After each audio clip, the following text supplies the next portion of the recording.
இப்படிப்பட்ட ஆட்சியை நடத்தும் முதல்வருக்கு ஆட்சி நடத்த தெரியவில்லை என்பது உங்களுக்கு புரிகிறதா? இதனால் தான் இவரை பொம்மை முதல்வர் என்று சொல்கிறார்கள்.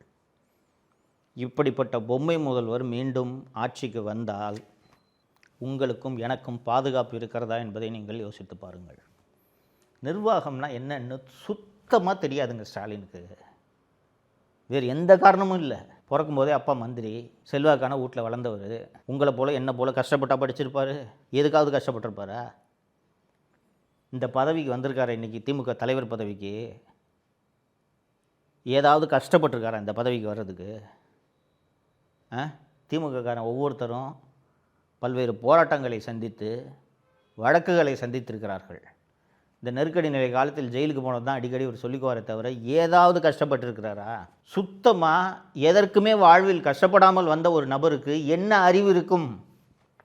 அதனால் தான் இந்த நிர்வாகம் இப்படி இருக்கிறது.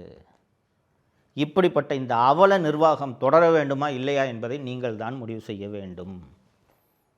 திமுக மற்றும் அதன் கூட்டணி கட்சிகளுக்கு நீங்கள் அளிக்கக்கூடிய ஒவ்வொரு வாக்கும் மீண்டும் இந்த அவல நிர்வாகம் வருவதை உறுதி செய்யும் என்பதை நீங்கள் மறந்துவிடக்கூடாது. தப்பித்தவறி கூட மீண்டும் பொம்மை முதல்வரோட ஆட்சி வந்துச்சுன்னா தமிழ்நாட்டோட கதி அதோ கதின்றதை நீங்கள் ஞாபகம் வச்சுக்கணும். இதுதான் நான் உங்களுக்கு மீண்டும் மீண்டும் வைக்கக்கூடிய கோரிக்கை. நன்றாக யோசித்து கொள்ளுங்கள்.